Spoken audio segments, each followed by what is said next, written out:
अस्सलाम वालेकुम। काफ़ी लोग पूछते हैं कि न्यू किस्त और बच्चों की पेमेंट किस किस बच्चे की पेमेंट आई है और किस बच्चे की नहीं आई। भाई ख़ास बात तो यही है कि हम लोगों को पता होना चाहिए कि हमारे किस बच्चे की पेमेंट आती है, किसकी नहीं आती। अगर नहीं आती तो हमें स्लिप दोबारा जमा करानी पड़ेगी या क्या करना पड़ेगा। तो ये वीडियो उन लोगों के लिए स्पेशल बनाई जा रही है, वीडियो एंड तक देख लेना। इस वीडियो में मैं आपको बताऊंगा, सिर्फ आपको दफ्तर नहीं जाना, किसी भी हेल्पलाइन पे कॉल करने की ज़रूरत नहीं है, कुछ भी नहीं करना, बस आपने वीडियो पूरी देखनी है। तरीका इस वीडियो में बताया जाएगा। वीडियो का आगाज़ करेंगे उससे पहले चैनल पे नए तो यार सब्सक्राइब तो बनता है और लाइक कीजिएगा और कमेंट्स कीजिएगा। तो आज की वीडियो को शुरू करते हैं।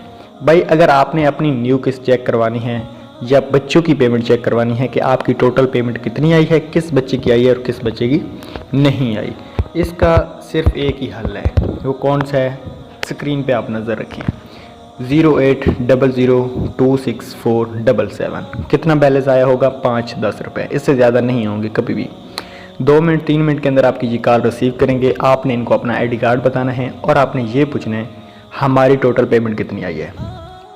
आपको ये अगर बताते हैं कि 20,000 तो आपने कहना है सर हमारे किस किस बच्चे की पेमेंट नहीं आई, तो वो आपको बताएंगे क्यों नहीं आई। ठीक है, ये हल है, इसके अलावा इसका कोई भी हल नहीं है। पेमेंट पूरी चेक करने का कासी कदर वैलिडेशन भी बंद कर दिया गया है और डिवाइस पे भी आपको कोई चेक करके नहीं देगा। तो बेहतर है कि घर बैठे इस नंबर पे कॉल करके अपनी पेमेंट चेक करवा लें।